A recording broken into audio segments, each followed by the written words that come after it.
दोस्तों नमस्कार। अखिलेश यादव के आह्वान पर उत्तर प्रदेश में कई पीडीए पाठशाला खुल गए हैं, जिनकी हम तस्वीरें आपको क्रम वाइज दिखाएंगे।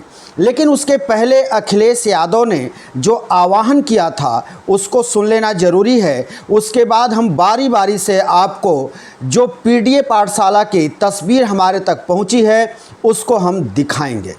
अपने जो पढ़े लिखे नौजवान हैं, पार्टी के समर्थक हैं या रिटायर्ड शिक्षक हैं, मैं उन सब से निवेदन करूंगा कि पीडीए पाठशाला बना करके उन बच्चों को पढ़ाने का काम करें।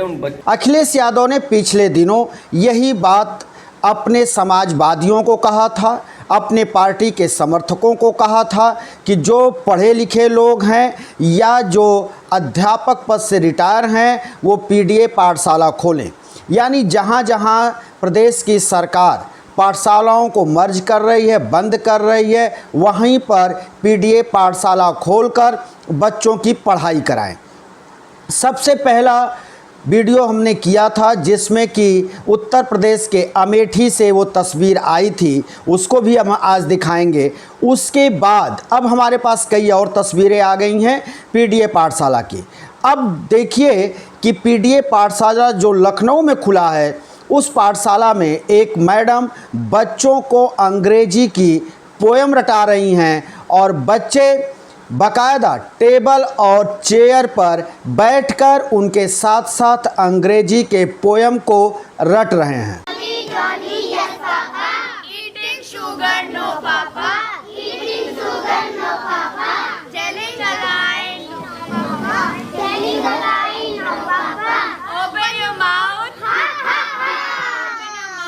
ये उत्तर प्रदेश की राजधानी लखनऊ की तस्वीर थी, जहां पर कि एक मैडम पीडीए उनके पीछे लिखा हुआ था पीडीए पाठशाला, और वो बच्चों को अंग्रेज़ी की कविता, अंग्रेज़ी का पोएम रटवा रही थी, जॉनी जॉनी यस पापा, और बच्चे भी साथ में खुशी खुशी बोल रहे थे। अब हम जो दूसरी तस्वीर आपके सामने ला रहे हैं वो तस्वीर आप देखिए, उसमें भी एक मैडम बच्चों को पढ़ा रही हैं और वो तो बाकायदे उनके पीछे आप देखेंगे पीडीए पाठशाला का बोर्ड लगा है, लेकिन समाजवादी पार्टी का वो उसमें कलर दिखाई देगा। और साथ ही जो मैडम पढ़ा रही हैं उनके सिर पर समाजवादी पार्टी का जो टोपी होती है, रेड कलर की, लाल कलर की टोपी, वो अपने सिर पर लगाई हुई हैं और बच्चों को पढ़ा रही हैं। वो भी दृश्य आपके सामने है। मछली जल की रानी है, जीवन उसका पानी है, हाथ लगाओगे डर जाएगी, बाहर निकालोगे मर जाएगी, पानी में डालोगे मर जाएगी। और जो हमने सबसे पहली वीडियो की थी पीडीए पाठशाला पर, वो तस्वीर आई थी अमेठी से, और अमेठी में वो बच्चे स्कूली ड्रेस में बैठकर वो पढ़ रहे थे, जहाँ पर एक व्यक्ति, एक शख्स उनको पढ़ा रहा था ABCD। तो जो सबसे पहली हमने वीडियो की थी उसकी भी तस्वीर थोड़ी देख लीजिए, और उसी के बाद हमारे पास ये दो नई तस्वीरें आई हैं। लेकिन एक बहुत महत्वपूर्ण और तस्वीर दिखाएंगे, लेकिन पहले अमेठी की भी तस्वीर आप देख लें।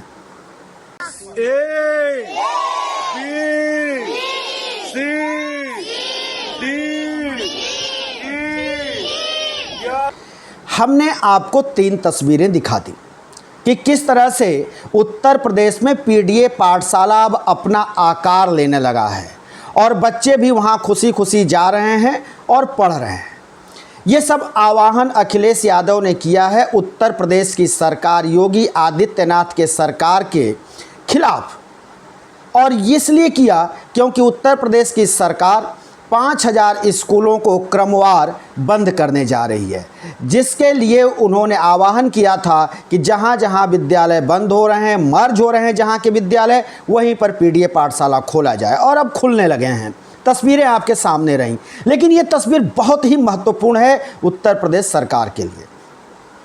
एक विद्यालय जो मर्ज कर दिया गया है, लेकिन मर्ज करने के बाद उसके सामने उस विद्यालय में पढ़ने वाले छात्र, उस गांव के अन्य भी बच्चे और अभिभावक किस तरह से प्रदेश सरकार का विरोध कर रहे हैं और प्रदेश सरकार को जगाने के लिए थाली बजाकर वो अपना विरोध प्रदर्शन कर रहे हैं। इस तस्वीर को भी आप देखें।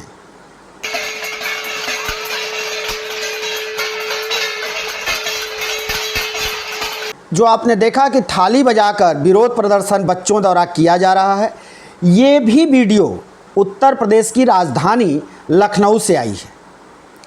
हमने आपको कई तरह की वीडियो दिखाया, पीटीए के पाठशाला से लेकर उत्तर प्रदेश के विद्यालय मर्ज के विरोध तक के हमने आपको वीडियो दिखाई, चित्र दिखाया। आप बहुत कुछ समझ गए होंगे, लेकिन ये सब स्थितियां आई क्यों, इसको हम बार बार आपको बता रहे हैं और बताना ज़रूरी भी है। ये सब इसलिए आया कि उत्तर प्रदेश सरकार ने क्रम वाइज 3 चरणों में विद्यालयों को यानी 5000 विद्यालयों को मर्ज करने की बात कही है, जिसके तहत जिसमें 20 बच्चे, 30 बच्चे, 10 बच्चे, 40 बच्चे होंगे, उन विद्यालयों को एक दूसरे में मर्ज कर दिया जाएगा। कहीं कहीं तो ऐसी स्थिति आ सकती है जहां पर कि 2-2 विद्यालयों को किसी तीसरे विद्यालय में मर्ज किया जाएगा और फिर 2 विद्यालय बंद हो जाएंगे। अब सवाल उठता है कि अगर ये मर्ज करने के बाद जो विद्यालय बंद होंगे उनके परिसर रिक्त हो जाएंगे या उनके जो इमारत है, जो बिल्डिंग है, वो खाली हो जाएगी, तो फिर सरकार उसका क्या करेगी। अब सरकार की नई दलील आ गई है। सरकार का कहना है कि ऐसे जो विद्यालय भवन हैं उनको किसी अन्य कार्य में सरकार लेगी, लेकिन सरकार अपने बात से पीछे हटने को तैयार नहीं है। विद्यालयों के मर्ज पर सरकार जहां पूरी तरह से अडिग है, वहीं विपक्षी पार्टियां लगातार सरकार को घेर रही हैं, जिसमें सबसे आगे उत्तर प्रदेश की मुख्य विपक्षी पार्टी समाजवादी पार्टी है, जिसके मुखिया अखिलेश यादव हैं। और दूसरी जो सबसे बड़ी जो मुखर पार्टी दिखाई दे रही है वो दिल्ली की पार्टी कहे जाने वाली आम आदमी पार्टी है, जिसका नेतृत्व लगातार उत्तर प्रदेश में संजय सिंह कर रहे हैं और संजय सिंह लगातार इसका विरोध कर रहे हैं और विरोध प्रदर्शन में वो शामिल भी हो रहे हैं। तो ये भी जान लेना ज़रूरी है कि उत्तर प्रदेश में अब तक हज़ारों, एक आंकड़ा के तहत ये बात बताई गई है कि 26,000 स्कूल इसके पहले बंद किए जा चुके हैं।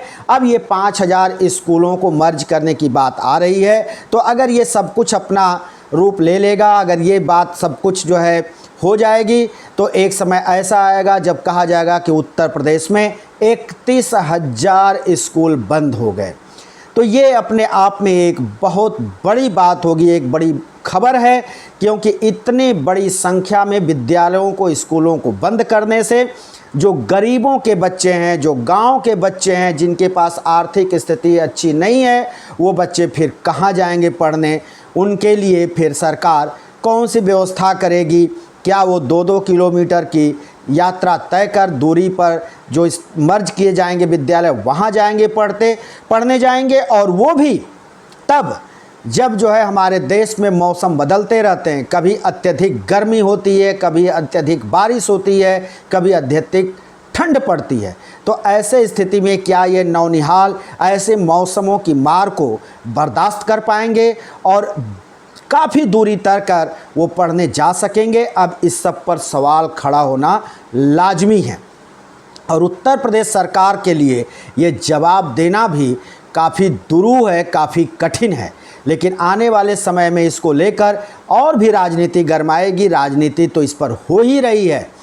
जिसकी राजनीति के बारे में वो नौनिहाल कुछ नहीं जानते, उनको कोई पता नहीं कि क्या उनकी पढ़ाई पर राजनीति इतनी चरम पर है और उनको एक राजनीतिक शिकार बनाया जा रहा है, जिसके चलते उनके सामने पढ़ने लिखने की समस्याएं आ रही हैं।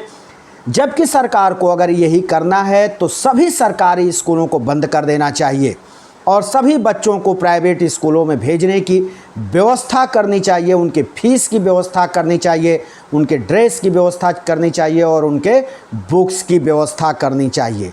अगर सरकार कर सकती है तो सभी सरकारी स्कूलों को बंद कर दे, अन्यथा सभी प्राइवेट स्कूलों को बंद कर दे और सरकारी स्कूलों में वही सिलेबस पढ़ाया जाए जो प्राइवेट स्कूलों में पढ़ाए जा रहे हैं और इंग्लिश मीडियम की पढ़ाई हो। जिससे बच्चों की गुणवत्ता सुधरे और जो शिक्षा की गुणवत्ता है वो भी सुधार में आए। तो फिर या तो सरकारी स्कूल बंद करो और प्राइवेट स्कूल में सभी बच्चों को भेजो, उनकी फीस दो, या फिर प्राइवेट स्कूल बंद करो और प्राइवेट स्कूल में जिस तरह की शिक्षा दी जाती है, जो सिलेबस पढ़ाए जाते हैं, वही सिलेबस सरकारी स्कूलों में पढ़वाओ, वही व्यवस्था करो। ये सरकार की जिम्मेदारी होती है। सरकार इससे भाग नहीं सकती, क्योंकि सरकार इसके लिए पूरी तरह से जिम्मेदार है। सरकार जिसकी होती है उसकी जिम्मेदारी ये होती है कि अच्छी शिक्षा की व्यवस्था करे, गुणवत्तापूर्ण शिक्षण कार्य हों, जो अध्यापक जिस विद्यालय पर लगाए गए हैं वो अच्छे ढंग से पढ़ाएं, वो ऐसी गुणवत्तापूर्ण शिक्षा दें जिससे कि प्राइवेट स्कूलों की बराबरी की जा सके। यह न कि सरकारी स्कूल के बच्चे खड़ी हिंदी भी ना बोल पाएँ और प्राइवेट स्कूल के बच्चे फर्राटे से इंग्लिश बोलें। इस तरह की भेदभाव नहीं होना चाहिए। अगर भेदभाव होगा तो फिर ऐसी स्थिति आन पड़ेगी और बच्चे जो है सरकारी स्कूलों से हटेंगे। अभिभावक चाहे जैसे होगा, गरीबी में अनाज बेचकर, चाहे जैसे मेहनत मजदूरी कर, वो प्राइवेट स्कूलों में पढ़ाने को मजबूर हो जाएगा, क्योंकि उसको तो बच्चे की अच्छी परवरिश चाहिए, अच्छी पढ़ाई चाहिए। तो फिर जहाँ अच्छी पढ़ाई मिलेगी वहीं बच्चों को वो भेजेगा। तो ये समझ लेना ज़रूरी है कि जो सबसे निचले पायदान, आखिरी पायदान का व्यक्ति होता है, वही सरकारी स्कूलों में अपने बच्चों को भेज रहा है। लेकिन अब सरकारी स्कूल भी मर्ज के नाम पर अगर बंद कर दिए जाएंगे तो जो अंतिम पायदान का व्यक्ति है वो अपने बच्चों को कहाँ भेजेगा, किस स्कूल में पढ़वाएगा, और उनके बच्चे क्या फिर अब ऐसी स्थिति आ जाएगी कि उनके बच्चे पढ़ाई से विमुख हो जाएंगे, दूर हो जाएंगे। ऐसे ही अगर देखा जाए तो उत्तर प्रदेश की शिक्षा व्यवस्था बहुत ही निचले स्तर की हो गई है। शहरी इलाके में तो बच्चे पढ़ लेते हैं, उनके अभिभावक थोड़ा अवेयर होते हैं, उनको प्राइवेट अच्छे स्कूल मिल जाते हैं तो वो पढ़ लेते हैं। लेकिन हमारा जो देश है उसमें ग्रामीण अंचल में जो बच्चे रहते हैं उनको अच्छे विद्यालय उपलब्ध नहीं हो पाते हैं, और ऐसे में वो फिर सरकारी स्कूल में या स्तरहीन प्राइवेट स्कूलों में पढ़ने को मजबूर होते हैं, जहाँ पर कि उनकी पढ़ाई लिखाई बहुत ही उम्दा नहीं हो पाती है, स्तरीय नहीं हो पाती है, और वो बच्चे फिर एक समय ऐसा आता है कि सिर्फ और सिर्फ मज़दूर बन जाते हैं।